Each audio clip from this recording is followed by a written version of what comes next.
भगवान मिस्टर हैं और हम शाश्वत रूप से भगवान की प्रकृति हैं, तो इसलिए हम मिसेस। ऐसा नहीं कि अभी मिस है फिर ढूंढेंगे कि मिस्टर को मिसेस बनेंगे, नहीं, एक ही मिस्टर है। यानी हमारा गठबंधन विवाह जो बोल सकते हैं भगवान के साथ हो चुका है। कब हुआ पता नहीं पड़ा। हरे कृष्ण। भगवद गीता अध्याय 10 श्लोक संख्या 12 और 13।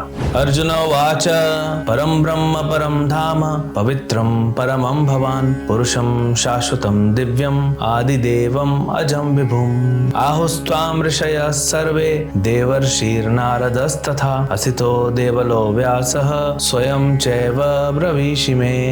अर्जुन ने कहा, आप परम भगवान, परम धाम, परम पवित्र, परम सत्य हैं। आप नित्य, दिव्य, आदि पुरुष, अजन्मा तथा महानतम है। नारद, असित, देवल तथा व्यास जैसे ऋषि आपके सत्य की पुष्टि करते हैं और आप स्वयं भी मुझसे प्रकट कह रहे हैं। तो भगवान ने पिछले 4 श्लोकों में हमने देखा जो चतुर्श्लोकी गीता सुनाई, वो सुनने के बाद अर्जुन के ऊपर क्या प्रभाव पड़ा। देखिए, भगवद गीता हम पढ़ते हैं, सुनते हैं। आज स्थिति ऐसी है कि अच्छा है, ज्यादा भगवद गीता लोग पढ़ रहे हैं, सुन रहे हैं, ठीक है, लेकिन पढ़ने और सुनने के बाद अपने जीवन में अप्लाई करना, समझना और जीवन को वैसे ढालना जैसे भगवद गीता ने कहा है, वो इम्पोर्टेंट है। तब परिवर्तन आएगा। अगर किसी व्यक्ति को भूख लगी और आप उसको 5 स्टार होटल में ले जाओ और 60-70 आइटम का बुफे लगा हुआ है, आप बोलो खाओ, उसने अपनी प्लेट में उठाया, टेबल पे बैठा, सामने पूरी टेबल भर गई, 60-70 आइटम में सब भूखा था, लेके आया, लेकिन जब तक वो खाएगा नहीं, भूख कैसे मिटेगी। सो भगवद गीता पढ़ना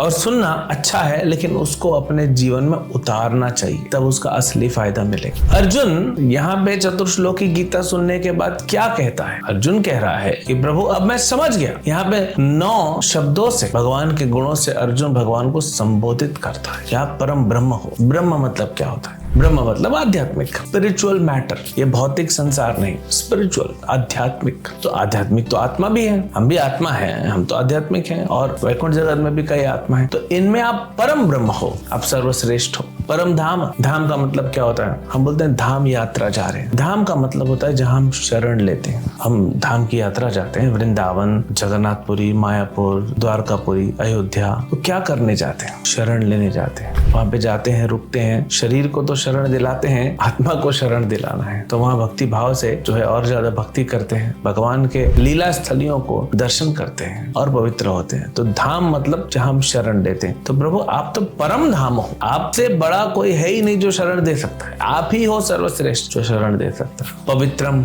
आप पवित्र हो। परमम, आप महान हो। आदि देवम, कि आप आदि हो। आदि पुरुषम कहते हैं। हम पुरुष नहीं हैं। हम भले अपने नाम के सामने मिस्टर लगा दे, बट हम मिस्टर नहीं हैं। हम प्रकृति हैं, हम मिसेस हैं। सारी सृष्टि भौतिक और आध्यात्मिक सब मिसेस है। मिसेस क्यों? मिस क्यों नहीं? क्योंकि भगवान मिस्टर है और हम शाश्वत रूप से भगवान की प्रकृति हैं, तो इसलिए हम मिसेस है, अलग नहीं है। ऐसा नहीं कि अभी मिस है फिर ढूंढेंगे कि मिस्टर को मिसेस बनेंगे, नहीं, एक ही मिस्टर है और हम सब मिसेस हैं। यानी हमारा गठबंधन, विवाह जो बोल सकते हैं भगवान के साथ हो चुका है। कब हुआ पता नहीं पड़ा। बाल विवाह हुआ क्या? आत्मा का बाल नहीं होता, बचपन नहीं होता, आत्मा शाश्वत है। इसका कोई तो टाइम नहीं है ना। कृष्ण और आत्मा दोनों शाश्वत है ना, शाश्वतम। तब से हमारा कनेक्शन है। आगे 15वें अध्याय में भगवान इसके और पुष्टि करेंगे। सनातन काल से हमारा संबंध है भगवान के साथ। विभु, फिर दिव्यम। विभु मतलब बड़े, आप तो बड़े हैं, हम सब छोटे ही। फिर दिव्यम, आप दिव्य हैं और कभी भी भौतिक सृष्टि आपको छू नहीं सकती। नौकर है आपकी, वो क्या छुएगी? उतना हिम्मत नहीं है। तो ये सब गुण बताने के बाद कोई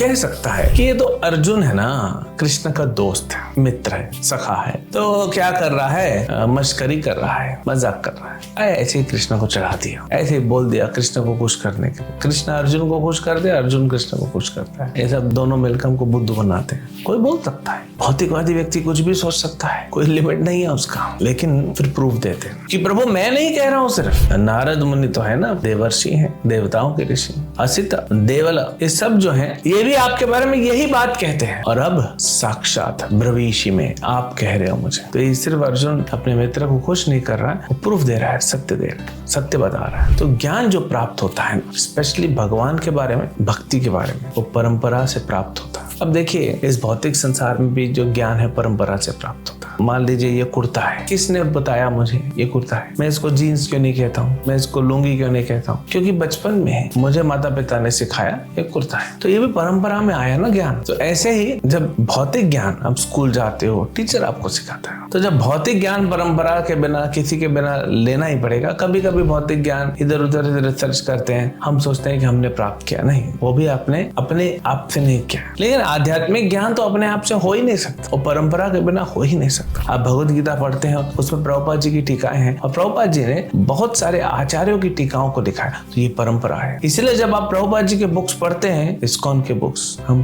क्यों इतना बोलते हैं? इसलिए नहीं कि हम इस्कॉन के, इसलिए कि वो शास्त्र परंपरागत है, परंपरा में लिखे हुए हैं। तो इसलिए ज्ञान को परंपरा में प्राप्त करना चाहिए। तो अर्जुन क्या बता रहा है? अर्जुन बोल रहे मैं नहीं, परंपरा भी यही बोल रही है। नारद मुनि बोल रहे हैं, देवल बोल रहे हैं, असित बोल रहे हैं, ये सब बोल रहे हैं, सारे ऋषि बोलते हैं। आप रामायण खोल के देख लीजिए, आप महाभारत खोल के देख लीजिए, भागवत खोल के देख लीजिए, ब्रह्मा जी, शिव जी, सारे देवता, इंद्र, चंद्र, सूर्य, सारे ऋषि, वशिष्ठ ऋषि, अगस्त्य ऋषि, ये सब भगवान का गुणगान कर रहे हैं, सत्य बता रहे हैं, झूठ नहीं बोल रहे हैं। अगस्त्य ऋषि ने भगवान श्री राम को राम किरदार कर रहे हैं मनुष्य का, तो भगवान का ज्ञान दिया। तो ये होता है। हम कैसे प्राप्त कर सकते हैं? तो एक तो परंपरा से, लेकिन परंपरा से जो होता है, जैसे आप गीता पढ़े, गीता सुने प्रभुपाद से या प्रभुपाद के अनुयायियों से, तो ये तो आपको नॉलेज मिलेगा। लेकिन अभी इसको ट्रांसफॉर्मेशन करना है ना, ज्ञान को विज्ञान में परिवर्तित करना है। विज्ञान होगा तब तो उसका बेनिफिट ज्यादा मिलेगा। तो कैसे होगा? कॉन्स्टेंट रिमेम्बरेंस, स्मरण करना पड़ेगा, नित्य स्मरणम, हमेशा स्मरण करना पड़ेगा। मैंने 1 घंटा गीता पढ़ी, आधा घंटा गीता पढ़ी, अरे 10 मिनट है, मैंने 1 पेज गीता पढ़ा, अब मैं अपने काम में लग गया। लेकिन काम में क्या चाहिए? शरीर चाहिए, इंद्रियां चाहिए, बुद्धि चाहिए, मन तो नहीं चाहिए। हम बोलते हैं मन लगा के पढ़ो, मन लगा के काम करो। मन से नहीं होता है काम, बुद्धि से पढ़ना होता है। लेकिन मन क्या करेगा फिर? शरीर लग गया पढ़ाई में या काम में, इंद्रियां लग गई, बुद्धि लग गई, मन को कृष्ण में लगाना है, स्मरण करते रहना है। तब आत्मा शुद्ध होगी, तब आपको कृष्ण का साक्षात्कार होगा,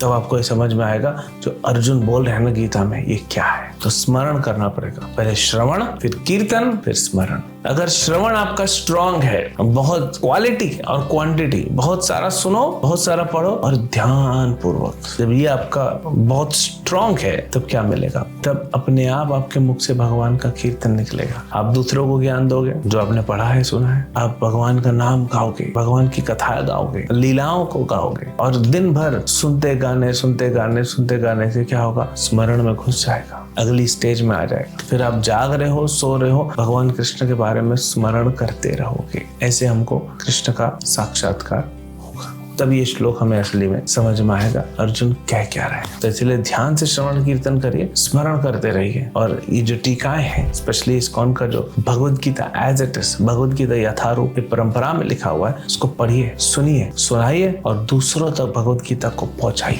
भगवान बड़े प्रसन्न होते हैं। 18वें अध्याय में भगवान कहते हैं कि भगवत गीता का संदेश जो पहुंचाता है दूसरों तक, वो मुझे सबसे ज्यादा प्रिय होता है। उससे ज्यादा प्रिय न कोई हुआ है न होगा। तो हमें भगवान का प्रिय बनना है, इसीलिए भगवत गीता को पहुंचाइए सब तक। ये असली कीर्तन है, और फिर आपका स्मरण अपने आप हो जाएगा। हरे कृष्ण।